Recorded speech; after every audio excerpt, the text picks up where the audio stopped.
Hello students, in the previous class we have learned about Sedgwick theory and EAN rule. What is EAN students? It is effective atomic number.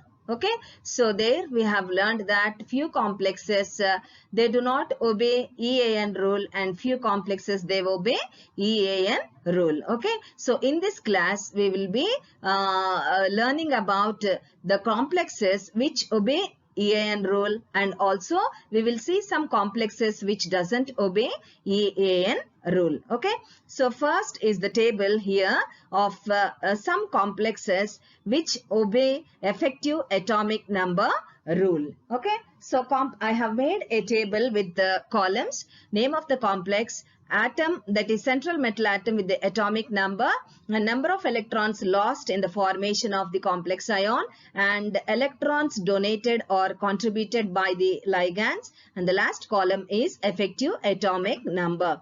Okay, so the first complex which I have taken here is FeCN6 minus 4. What is the central metal atom here? That is Fe. You know its atomic number is 26. So what are the how many number of electrons are being lost in the formation of the ion? 2 electrons. Okay, and how many electrons are contributed by the ligands? So how many CN groups are here students? 6 groups. That means 12 electrons are contributed by the ligands. So calculating effective atomic number, 26 minus 2 plus 12, which comes equal to 36, which is the atomic number of krypton. Okay. That means this complex obeys EAN rule. Next, second complex, CONH3 6 times plus 3. Central metal atom is cobalt and its atomic number is 27, and the number of electrons lost in the formation of ion is 3, and the electrons contributed by ligands 12.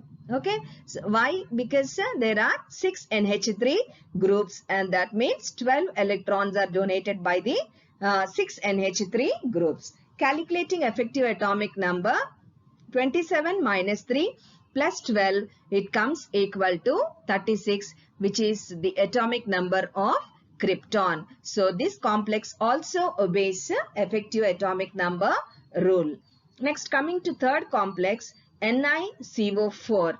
The central metal atom is nickel, whose atomic number is 28, and electrons lost 0, and the electrons contributed by ligands 8. Why? Because there are 4 CO groups. Calculating its EAN, 28 minus 0 plus 8, which comes equal to 36, whose atomic number is, and 36 is the atomic number of krypton. Okay, and hence NiCO4 also obeys EAN rule. Okay, next complex CuCN4 minus 3, and the central metal atom is copper, whose atomic number is 29. The number of electrons lost in the formation of ion 1, and the electrons contributed by ligands 4 CN groups, and hence 4 into 2 equals to 8.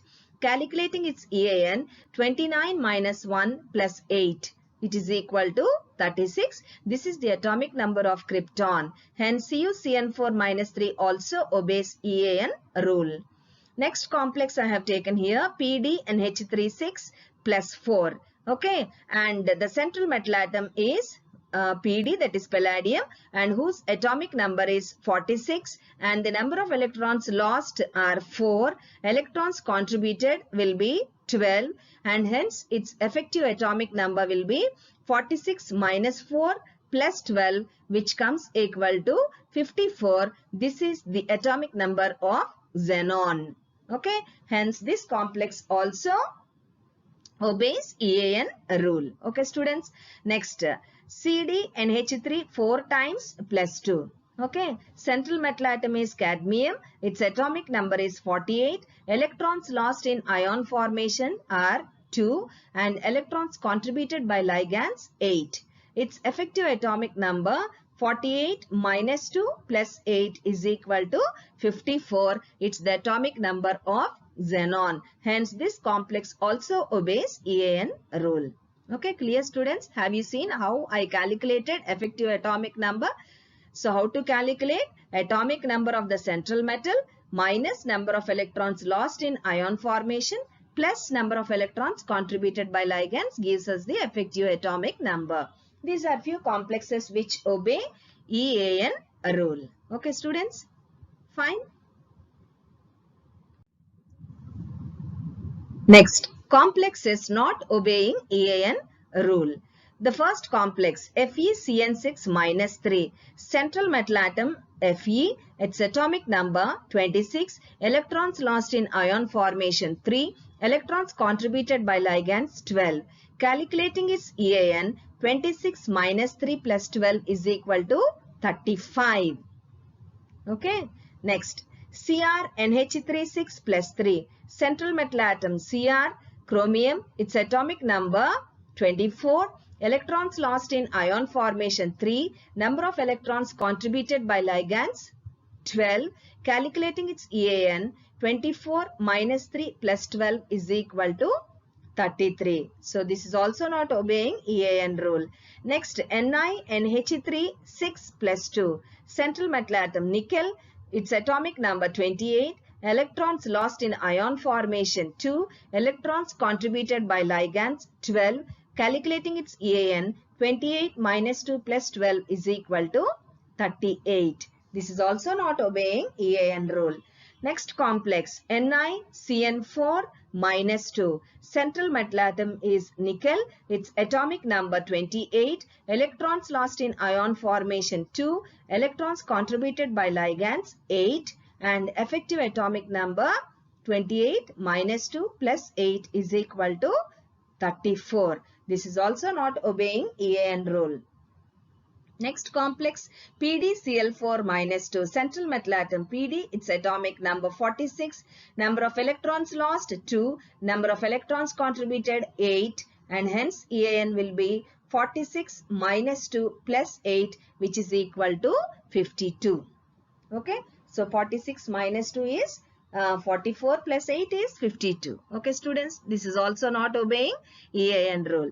Next complex is PtNH3 4 times plus 2. Central metal atom Pt, platinum, its atomic number 78. Electrons lost in ion formation 2. Electrons contributed 8. Effective atomic number, that is 78 minus 2 plus 8, which is equal to 84. This is also not obeying effective atomic number rule. Okay, so these are the few complexes which are not obeying EAN rule.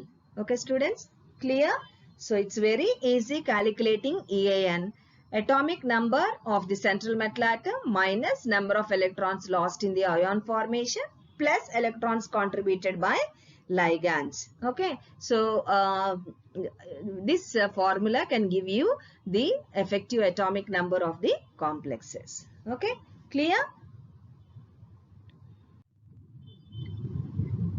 So one point to be noted here, all the metal ions which form complexes need not obey EAN rule. What is that, students? All the metal ions which form complexes need not obey effective atomic number rule. For example, look here, there are two complexes AgNH3 4 plus and AgNH3 twice plus.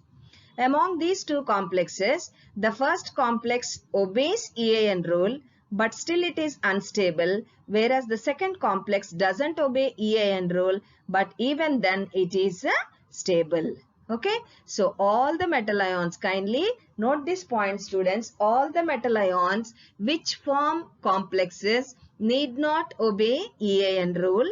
Okay, so you can observe the given examples here. Two complexes AgNH3 4 times plus and AgNH3 twice plus. Among these two complexes, first one obeys EAN rule, even then it is unstable. Second one, it doesn't obey EAN rule, even then it is stable. Okay, so clear, students? So in this class we have learned about the complexes obeying EAN rule and the complexes which are not obeying EAN rule. Okay, so kindly note down all the complexes and please try to do the calculation of EAN using the given formula.